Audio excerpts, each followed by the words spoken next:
마감전화 펜다운 바로투자증권의 윤정식 대리 연결됐습니다. 안녕하십니까? 네, 안녕하세요. 네, 자 시장이 거래소 코스닥 오전장과 유사하게 정중동입니다. 거의 움직임이 나오지 않고 있는데요. 자 시장 판단 어떻게 좀 하고 계십니까? 네, 사실 금일 같은 경우 지수의 변동은 별로 없지만 사실 수급 자체는 상당히 좋습니다. 외국인 유동성 장세가 펼쳐진다고 거의 확신을 해도 될 정도로 최근에 수급이 좋고 금일도 수급이 좋은 상황이기 때문에 외국인 유동성에 의해서 시장이 어느 쪽으로 움직일지, 그리고 그 외국인 유동성이 사는 자금이 어느 쪽일지 그쪽 부분을 판단을 해서 투자를 하신다면 투자가 그렇게 어렵지 않은 그런 시장이 펼쳐질 것 같습니다. 네, 자 그럼 종목별로 보겠습니다. 먼저 현대차와 포스코, 메리츠증권증권 이 상승 종목에서 살펴볼 텐데요. 현대차는 그룹 주총이 지금 나오고 있는데 주주 친화적인 발언들 때문에 약간 기대감들이 형성되는 것 같은데요. 오늘 자동차주의 상승 이게 주가 강세 배경이라고 봐도 되겠습니까? 네, 사실 금일 주가 강세의 배경을 살펴본다면 주주 친화적인 그런 내용이 이유다라고 말씀을 드릴 수가 있을 것 같습니다. 하지만 실질적으로는 이유가 그냥 외국인이 국내 시장을 사고 있다, 이 때문에 그냥 현대차가 오른다고 보시는 게 좀 더 맞을 것 같은데요. 이 금일 같은 경우는 원화가 강세를 이루어가고는 있지만 현대차가 오르고 있고 이런 부분들을 본다면 이 외국인 유동성 얼마나 좀 강한지 그런 부분들도 알 수 있을 것 같습니다. 경기 민감주들, 그리고 PBR로 매력적인 종목들, PER로 매력적인 종목들, 이런 부분들이 이제 외국인들의 적극적인 매수 대상이 되고 있고요. 금일에 외국인이 1,000억 넘게 사고 있는데 대부분이 IT, 운송 장비, 철강 이렇게 시가총액 큰 종목들 이 대부분을 이루고 있기 때문에 이런 유동성 장세가 지속적으로 펼쳐진다면 현대차 같은 경우는 좀 매력적으로 외국인들에게 보여질 가능성이 높다라고 보시면 될 것 같습니다. 네, 자 그리고 포스코 보겠습니다. 글로벌 달러 약세 나오면서 원자재 가격 상승 나오고 있고요. 중국이 어제 나왔던 시황들을 보면 죄송합니다. 기업 부채 문제를 주식으로 돌려서 이 자본화하려는 작업들 시도하고 있다고 합니다. 동시에 기업 구조조정도 계획 중이라고 하고요. 오늘 중국 시장 아주 강한 흐름 이어집니다. 3천선 회복시도 나오고요. 포스코 또 자회사격인 대우인터내셔널은 바닥권에서 거의 100% 아주 급등하는 시세도 나오고 있는데요. 자, 포스코도 상승 내리가 좀 이어지겠습니까? 네, 개인적인 판단이지만 상승 여력이 더 이어질 가능성이 높다라고 보여집니다. 외국인 계속 사고 있고요. 이 유동성 장세에 따라서 현대차랑 사실은 섹터는 다르지만 비슷한 이유다라고 보여지고요. 이렇게 유동성이 풍부한 시장이 펼쳐진다면 원자재 관련한 포스코, 분명히 외국인들한테 현대차뿐만이 아니라 포스코도 매력적으로 보여질 가능성이 높다라고 보여집니다. 그리고 중국 지수, 상해종합 지수도 이제 3천선에 다가가기 위해서 다시 한번 시도를 하고 있고, 중국이 좋다면은 당연히 철강주들 이렇게 좋을 것으로 보여지기 때문에 이 포스코 같은 경우는 그냥 기업 개별적으로 본다면은 드라마틱하게 상승 좀 예상이 힘들 수도 있겠지만 시장 자체를 본다면 포스코에 대한 상승은 이어질 가능성이 좀 더 높다라고 보여집니다. 네. 자, 그리고 증권주 중에서는 메리츠증권증권 보겠습니다. 어제도 같이 아주 많이 올랐었고요. 오늘도 3% 비교적 가장 좀 큰 폭의 상승 보여주고 있습니다. 하지만 1분기 실적 가이던스를 봤을 때는 순익 기준으로 봤을 때 작년보다는 좀 주춤해지는 상황으로 보여지는데 오늘 상승하는 이유는 좀 뭐라고 보십니까? 네, 상승하는 이유 간단하게 이 시장이 좋아졌다, 이 이유라고 보시면 될 것 같습니다. 이 메리츠증권증권 같은 경우는 본사 쪽, IB의 영업 쪽의 비중이 높고, 그리고 다른 증권사보다 리테일 쪽의 비중이 상당히 좀 높은 편이기 때문에 이 시장의 유동성이 풍부해지는 시장이 된다면 메리츠증권증권 같은 경우는 분명히 순이익단에 있어서의 긍정적인 부분이 나타날 수 있고요. 그렇게 본다면 지금 사실 많이 떨어졌어요. 작년 대비해서 거의 반토막 난 상황에서 3천을 찍고 여기서 박스권 형성해서 이제 단기적으로 박스권 상단 부분까지 왔는데 여기서 돌파에 대한 가능성이 훨씬 높아진다라고 보여지고요.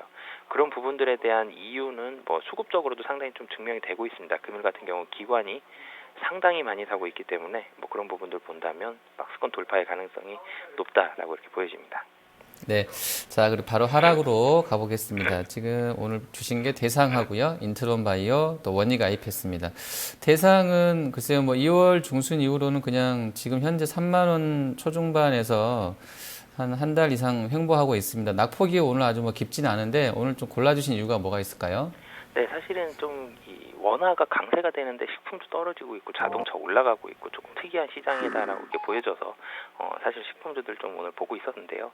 이 원화가 강세가 됐지만 이 원화 강세에 대한 이유들 그리고 외국인이 매수하고 있다라는 부분들 그런 부분들이 국내 시장에 대한 유동성이 풍부한 그런 부분들을 만들어지고 있고요.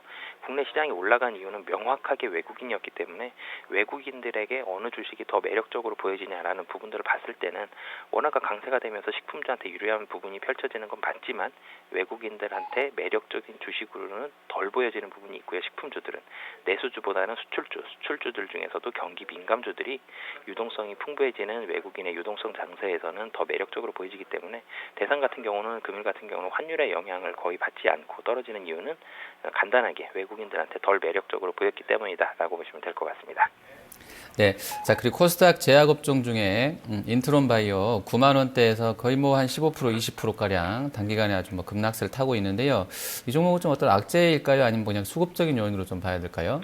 네, 수급적인 요인으로 보시면 될 것 같습니다. 이 최근에 이 유동성 장세, 계속 유동성 장세 말씀을 드리는데 이런 식으로 펼쳐질 때는 개별 종목들이 이 유동성 장세의 초기에는 개별 종목들이 힘을 많이 못 쓰게 됩니다.